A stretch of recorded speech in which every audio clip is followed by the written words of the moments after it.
Est-il surprenant qu'à la fin de l'âge, à la veille du triomphe millénaire de l'Église, toute la hiérarchie des puissances du mal s'emploie à séduire et à submerger ses futurs juges?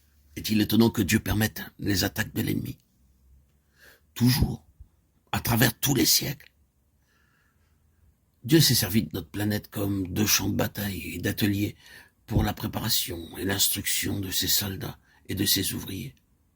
Le Fils de Dieu lui-même eut à obéir jusqu'à la mort, même la mort de la croix avant de recevoir ce nom qui est au-dessus de tout nom, ce nom qui proclame aux anges tombés et aux esprits mauvais, ces déchets du monde spirituel, la victoire du calvaire. Tout membre du corps de Christ, tout racheté destiné à régner avec lui et à prendre part avec lui au jugement des anges tombés, doit donc, durant son séjour sur la terre, apprendre à remporter la victoire. Non seulement la victoire sur le péché, mais une victoire toute personnelle.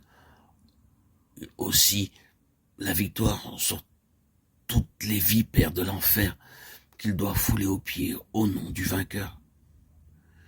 Il doit vaincre comme Christ a vaincu, s'il veut partager son trône et sa conquête. Christ a ouvert le chemin, les rachetés doivent suivre ses traces. Il a connu au calvaire l'heure et la puissance des ténèbres. Il l'a traversé et en est sorti victorieux. Unis à lui en esprit, nous aussi, ces rachetés, nous devons traverser cette atmosphère ténébreuse saturée des légions du mal, pour arriver à notre place de victoire et de triomphe en lui. Les légions des ténèbres livrent actuellement leur assaut final à l'Église. Aucun membre vivant du corps mystique de Christ ne saurait échapper aux attaques de l'ennemi. Éphésiens 4,16. Quelques-uns l'apprennent plus tôt, d'autres plus tard, selon la place qu'ils occupent dans le corps.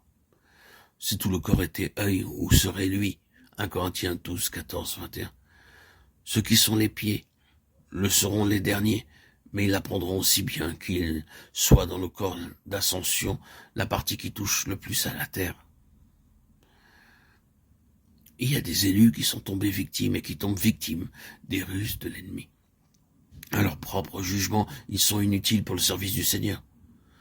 Toutefois, lorsqu'ils discernent que tous les pièges où ils sont tombés peuvent se transformer en autant de degrés de victoire, et qu'ils comprennent que leur expérience peut servir à la délivrance des victimes de l'ennemi, ils se lèvent à nouveau et deviennent les yeux du corps de Christ.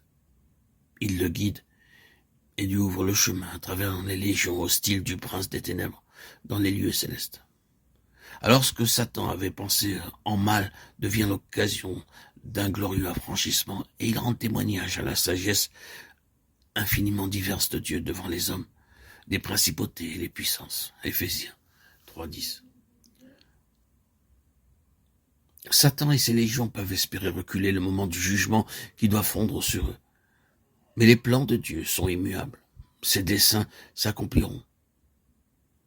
Au temps marqué, il attirera l'Église malgré l'heure et la puissance des ténèbres qui actuellement l'environnent, et l'unira à son chef déjà dans la gloire.